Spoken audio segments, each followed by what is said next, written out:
গিয়ারটাকে কিন্তু কমাতে হবে। দেখুন রাস্তাটা কেমন খারাপ, এর থেকে মনে হয় খারাপ রাস্তা আর হয় না। দেখুন এর মধ্যে বালুও রয়েছে। হ্যালো বন্ধুরা, কেমন আছেন? আশা করছি খুব ভালো আছেন। তো চলে আসলাম আবারও একটা নতুন ভিডিও নিয়ে। তো আজকের ভিডিওটা কি, যারা নতুন নতুন বাইক চালানো শিখছেন তো তাদের একটা প্রবলেম হয় ভাঙ্গা রাস্তার মধ্যে চালানো। তো আজকে এই ভিডিওতে আপনাদেরকে পুরোপুরি শিখিয়ে দেবো ডিটেলসে যে আপনারা ভাঙ্গা রাস্তা কীভাবে চালাতে পারেন, ভাঙ্গা খারাপ রাস্তা। আপনাদের প্রথমে রাস্তাটা দেখে নিই, তারপরে কথা বলছি। দেখুন বন্ধুরা, আমি এখন যে রাস্তাটিতে আছি সেই রাস্তাটা কেমন খারাপ, মানে এর থেকে তো খারাপ রাস্তা হয় না। তো আমি এই রাস্তাটা বেছে বেছে নিয়েছি কারণ আপনারা হয়তো বা এমন এমন জায়গায় যাবেন যেটাতে মোটামুটি খারাপ রাস্তা থাকে, ভাঙাচোরা রাস্তা থাকে, ইটের রাস্তা হোক বা মাটির রাস্তা হোক বা আপনার সিমেন্টের রাস্তা হোক।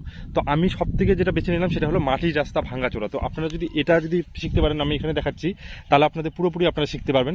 যে কোনো রাস্তায় ভাঙা রাস্তা চলার নিয়ম কিন্তু একই। তো এই রাস্তাটা খুবই প্রচণ্ড খারাপ, যে রাস্তাতে ট্রাক্টর আসে সেই রাস্তাতে চলাচ্ছে। দেখুন আপনারা নিশ্চয়ই মোটামুটি আইডিয়া পেয়ে গিয়েছেন কীরকম রাস্তাটা খারাপ রয়েছে।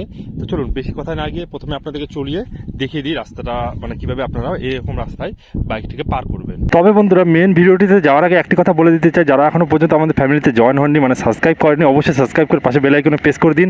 এরকম টাইপের আরও অনেক ভিডিও নিয়ে আসতে থাকবো।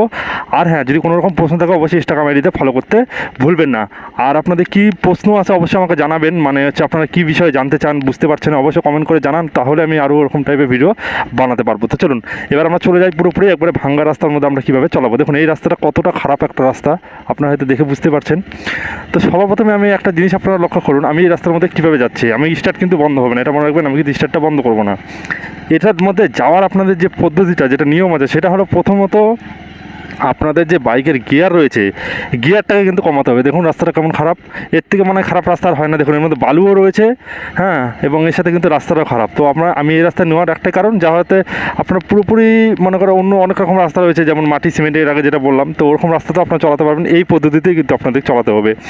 তো একটা জিনিস আপনারা এতক্ষণে লক্ষ্য করেছেন কি না, আমি কিন্তু এখন পর্যন্ত হাত ব্রেক এবং আমার ক্লাচটাকে কিন্তু প্রেস করিনি। এটা না করার কারণ কি, মেন হলো যখন আমরা ভাঙা রাস্তায় যাব তখন আমাদের এই দুটো কিন্তু কাজ চলবে না, ঠিক আছে?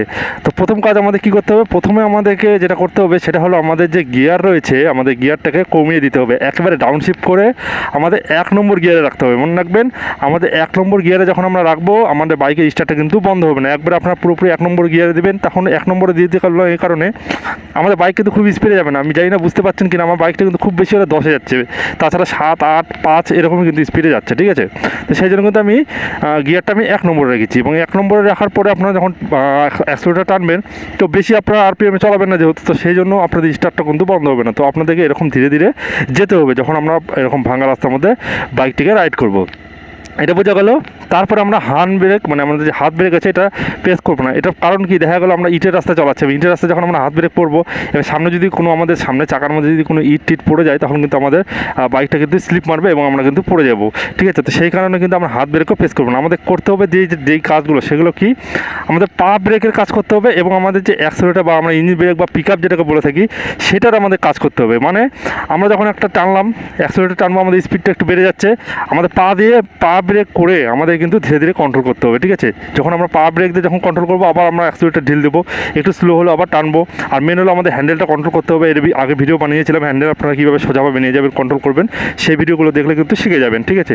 তো আমি আরেকবার আপনাদের বলে দিই যে আপনারা যখন যে কোনো যতই খারাপ রাস্তা আসুক না কেন, হ্যাঁ, তো আপনাদের সবার প্রথম যেটা কাজ সেটা হলো আপনাদের গিয়ারটা কমিয়ে দিয়ে 1 নম্বর গিয়ারে রাখবেন।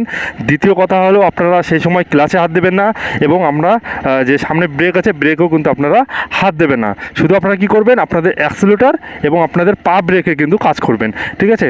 তো আপনারা যখন স্পিড কমাবেন, পা ব্রেক প্রেস করবেন, এবং যখন আপনারা টানবেন, অ্যাক্সেলেটর টানবেন এবং অ্যাক্সেলেটর হালকা করে ঢিল দিবেন, যখন আপনাদের গতিটাকে কমাতে হবে। এভাবে আপনারা কন্ট্রোল করবেন, এবং হ্যান্ডেলটা খুব বেশি যে একবারে হার্ড করে শক্ত করে ধরতে হবে সেটাও না, নর্মালি আপনারা ধরুন, যেটাতে আপনাদের হ্যান্ডেলটা এদিক হালকা পাতলা যেন কাটিং করতে পারেন। তো আমি এতক্ষণ আপনাদের সাথে ভিডিও করছি, কোনো কাট হলো না, আপনারা বুঝতে পারলেন কিনা জানি না, যে দেখুন আমি কিন্তু এই আপনাদের যে ক্লাচ বা আমি কিন্তু এতক্ষণে আমি হ্যান্ড ব্রেকে কিন্তু হাত দিইনি। আপনারা লক্ষ্য করেছেন কিনা, আপনারা না লক্ষ্য করে আরেকবার ভিডিও দেখুন, আমি এতক্ষণে কোনো ভিডিওটার মধ্যে কোনো রকম কাট হয়নি।